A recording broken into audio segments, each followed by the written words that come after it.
کہ اس سجدے کا کیا فائدہ ہے؟ جب انسان سجدہ کرتا ہے 96 مرتبہ ہر روز آپ اللہ کی بارگاہ میں جب سجدہ کرتے ہیں تو آپ کے دماغ میں جب دوران خون کا اضافہ ہوتا ہے، جب بلڈ سرکولیشن کا اضافہ ہوتا ہے تو سائنسائٹس جیسی بیماریوں کا یہ مقابلہ کرتا ہے۔ یہ سجدہ، یہ جو ہمارے سائنسز ہیں نا، بالخصوص ہمارے پیرانیزل سائنسز جو ہیں یا میگزیلری سائنسز جو ہیں یا فرنٹل سائنسز جو ہیں، جب یہ بند ہو جاتے ہیں تو جب ہم سجدہ کرتے ہیں تو سجدے کی برکت سے دوران خون میں چونکہ اضافہ ہوتا ہے تو یہ سائنسز کھلتے ہیں۔ یہ ہمارے دماغ میں اور ہمارے دماغ اور جبڑوں کے اوپر کی ہڈیاں ہیں جن میں رطوبت جب جمع ہو جاتی ہے، اگر جم جاتی ہے تو اس سے ہمارے سائنسز بند ہو جاتے ہیں، اور یہ ایک نیچرل ٹریٹمنٹ ہے، ایک قدرتی علاج ہے اللہ عز و جل کی جانب سے، کیونکہ ویسے ہمارا جسم بالکل سیدھا رہتا ہے اور اس سے ہم سائنسز کے کھلنے کا کوئی اہتمام نہیں ہوتا، کوئی عمل نہیں ہوتا، لیکن جب ہم سجدہ کرتے ہیں اور دن میں 96 مرتبہ سجدہ کرتے ہیں تو اس سے ہمارے سائنسز بھی کھل جاتے ہیں۔ یعنی یہ اللہ عز و جل کی جانب سے یہ علاج ہے۔ اگر کسی کو سائنسائٹس کی بیماری کی شکایت ہو، وہ نماز ادا کرنا شروع کر دے، اللہ کی بارگاہ میں سجدے کرے اور ساتھ آپ صلی اللہ علیہ وآلہ وسلم کی سنت کے مطابق سجدے کرے۔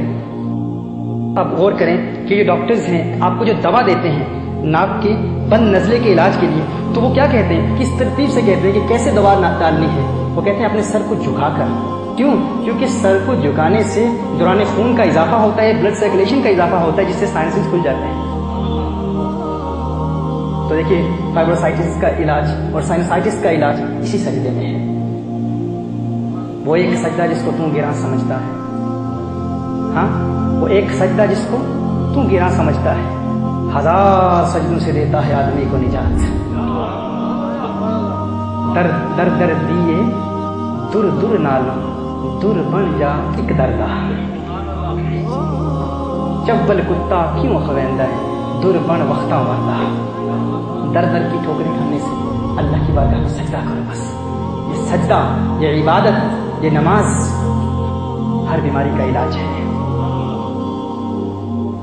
ہمارے جسم میں ہمارے یہ جو پھیپھڑے ہیں، ہمارے لنگس ہیں، دن میں ان کا فقط 2/3 حصہ، زندگی بھر میں لنگس کا فقط 2/3 حصہ ہے، 2/3 حصہ ہے جن میں ہوا، ایئر آتی ہے اور جاتی ہے، داخل ہوتی ہے اور پھر خارج ہوتی ہے، یعنی 1/3 حصہ جو اس کا باقی 1/3 حصہ ہے، اس میں جو ایئر داخل ہوتی ہے وہ وہیں رکی رہتی ہے، وہ خارج نہیں ہوتی، اس کو ریزیڈول ایئر کہتے ہیں، جو انسان کے لنگز میں رہتی ہے، رکی رہتی ہے، ریزیڈول ایئر کہتے ہیں اسے۔